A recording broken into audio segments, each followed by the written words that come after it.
11টি ইউনিয়নকে বিএনপির পতাকা তলে একত্রবদ্ধ করে রেখেছেন সদর উপজেলা বিপ্লবী সভাপতি আমার রাজনীতির অভিভাবক জনাব মাহফুজ আহমেদ খান রুবেল ভাই। আরও উপস্থিত রয়েছেন বগুড়া জেলার আইন বিষয়ক সম্পাদক, সদর উপজেলার বিপ্লবী সাধারণ সম্পাদক, যে মানুষটি 17টি বছর বিএনপি নেতাকর্মীদের আইন নিতে সহায়তা দিয়ে থাকেন, বগুড়া জেলা আইন বিষয়ক সম্পাদক, সদর উপজেলার সাধারণ সম্পাদক জনাব অ্যাডভোকেট সৈয়দ জলিল আলম। আরও উপস্থিত রয়েছেন সদর থানার প্রচার সম্পাদক আলামিন পিস্তা।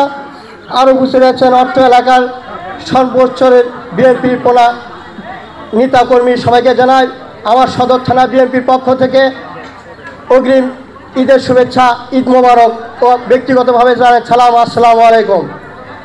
দীর্ঘ 17টি বছর আপনারা জানেন গণতন্ত্র ধারায় ফেরার জন্য বিএনপি নেতাকর্মী অনেক নির্যাতন, অনেক হামলা মামলা ফেসিস হাসিনার দ্বারাই শিকার হয়েছে। বন্ধুরা, আমরা এই 17টি বছর খালি শুধু বিএনপি কর্মী নয়, সাধারণ জনগণ, সাধারণ মানুষ ভোটের অধিকার ভোট দিতে পারেনি এই ফেসিস হাসিনার আমলে।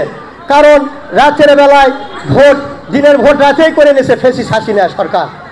জুলুম অত্যাচার নির্যাতনের মাধ্যমে বাংলাদেশে তার বাকশালী কায়েম করতে চেয়েছিল, কিন্তু আল্লাহ রহমতে বাকশালী কায়েম করতে যায় নিজেই বিতর্কী অবস্থা হয়ে বাংলাদেশ থেকে পলাতকভাবে ইন্ডিয়া যায় বসবাস করতেছে।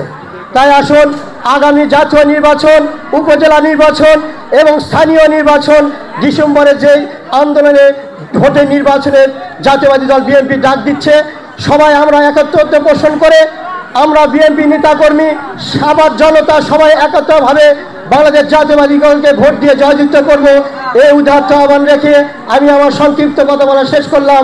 শহীদ প্রেসিডেন্ট জিয়াউর রহমান অমর হোক, আপোষের নেত্রী, 3 বারের সফল প্রধানমন্ত্রী আমাদের মা জননী বেগম খালেদা জিয়া জিন্দাবাদ, আগামী রাষ্ট্রনায়ক জনাব তারেক রহমান জিন্দাবাদ। এখানে উপস্থিত সবাইকে ধন্যবাদ। আসসালামু আলাইকুম।